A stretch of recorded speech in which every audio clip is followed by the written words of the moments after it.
I've been thinking about thinking for well over 20 years, and I think I have more questions than I do answers. And I'd like to share some of those questions with you today. Now, on my journey, I've been doing a lot of research.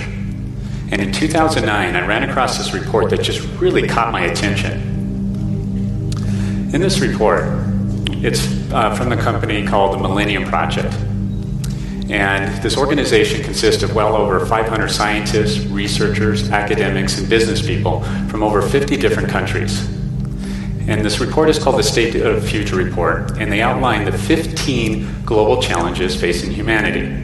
So the things you would expect to see, clean water, population growth, energy, are all on the list. It was number 9 that caught my attention. Number 9. The capacity to decide. In other words, decision-making made it on the list of the global challenges facing humanity. Why is this the case? Why is decision-making becoming more challenging? With all the information, technology, and tools that we have available to us, why is decision-making on this list? Well, about 10 years ago, I created this model. It's very simple, but I think it does a good job in explaining both the problem as well as the opportunity. What we're finding is that most training teaches people what to think. That is, it gives them the processes, the procedures, the methodologies, and the information they need to perform a task. Now, this is very important because we all need a solid foundation. However, what to think is a lot like fast food. It's convenient, it's fast, it's prepackaged, and oftentimes it's overly processed in the form of regurgitated ideas and opinions that do very little to contribute to our deeper understanding of the world. Now, mass media understands this. Politicians certainly understand this, and I believe schools know this. Take, for example, news.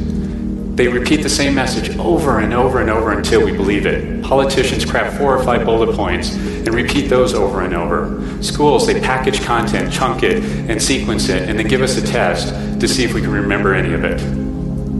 This begs the question then, why are we surprised when we find people that are not as creative, innovative, and passionate as they could be?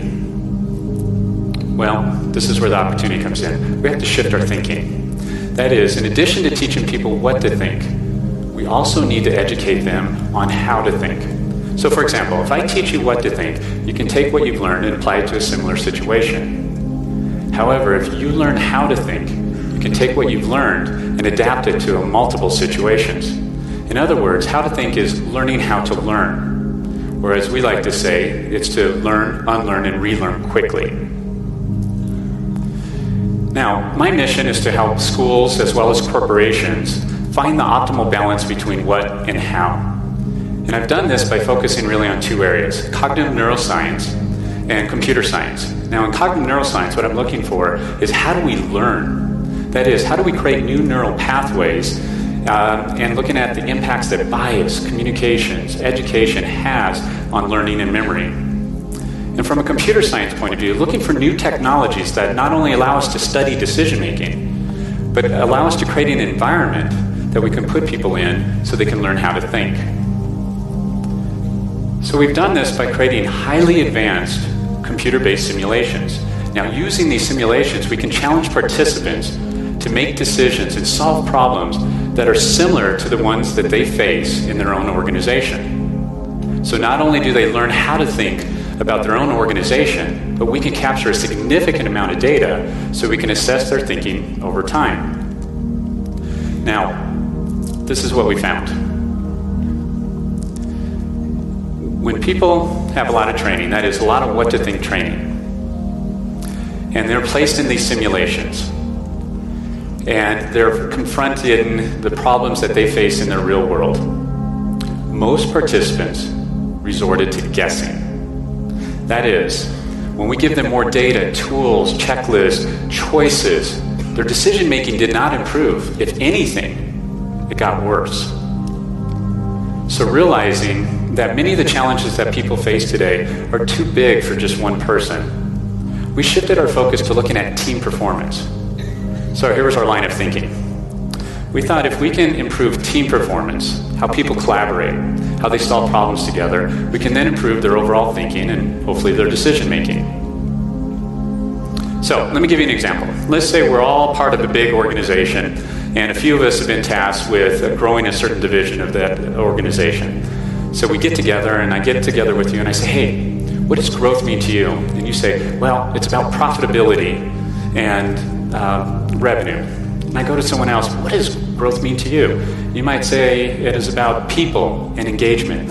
And another person may say, well, it's actually about market share and price. Now, all of these are valid. We're excited to be part of something new, a new initiative, doing something important for the organization. So we get out there and make a promise, we're going to grow this division by X% over this period in time. Then we get back together, roll up our sleeves, and start putting our plans together, and that's when it hits us.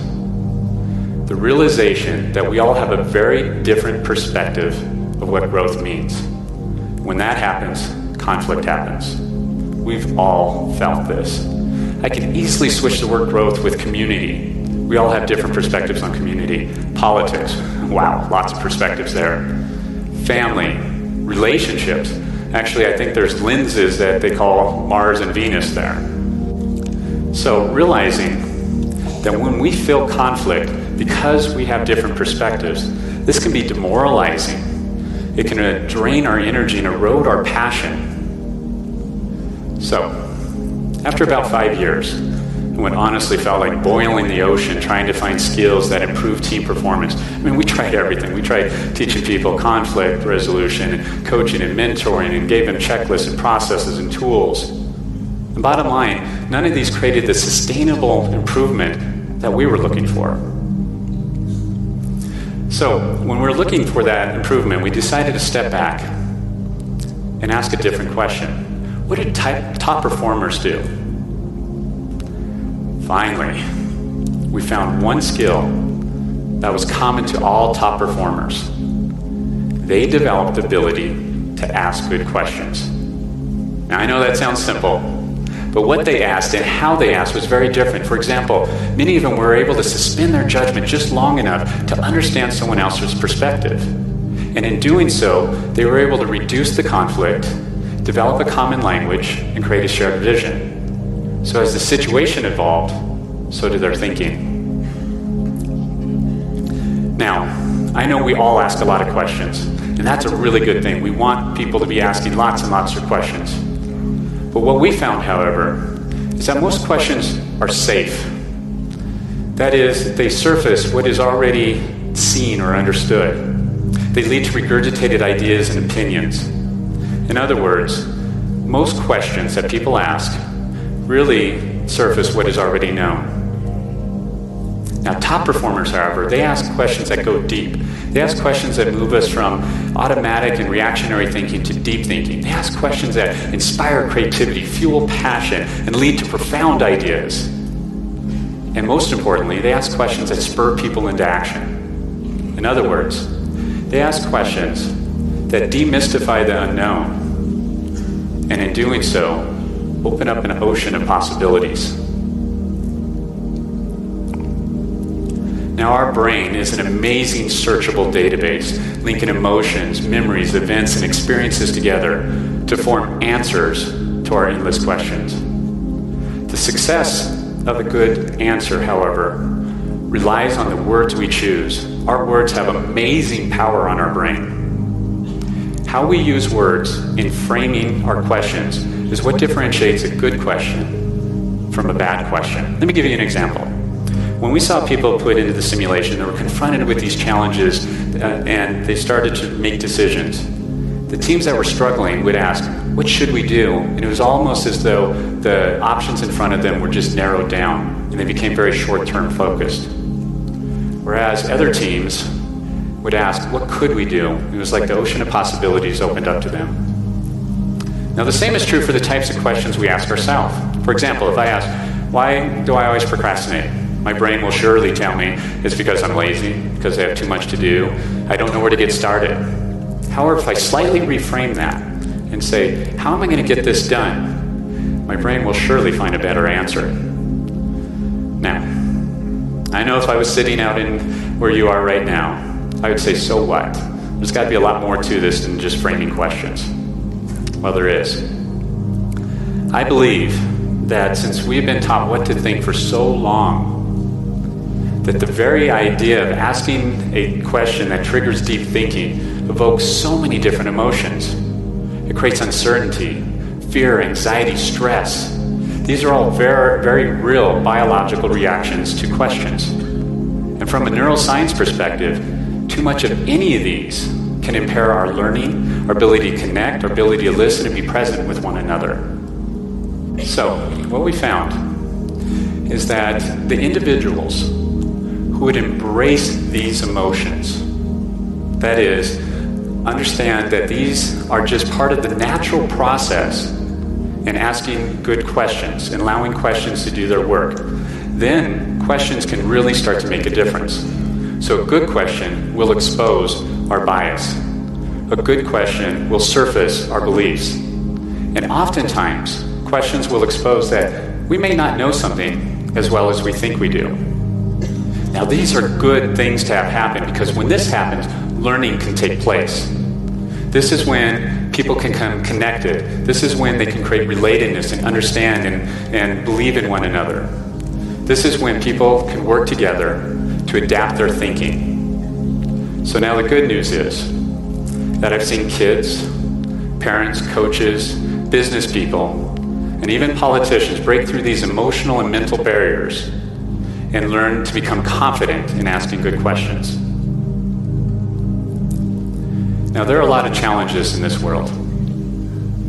We all have them, whether in our business, in our cities, in our schools, in our families, in our relationships. We all have them.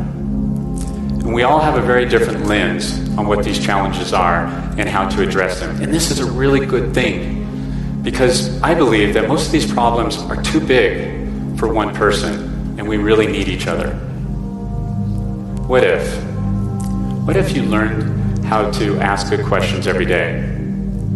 What if tomorrow, when you went to meet with somebody, you seek to understand them instead of trying to be understood?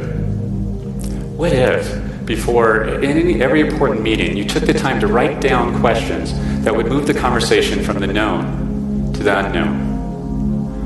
What if executives led by questions? Not by questioning, but asking questions that inspired others to think about what they could do, not what they should do. What if churches, synagogues, mosques asked, how ought we to live, instead of focusing on what others don't do? What if parents asked their kids, what great question did you ask today, instead of asking, what did you learn today? With questions, you get what you ask for. In an era in which computers are getting better at answering questions, we need people who are getting better at asking questions. Thank you.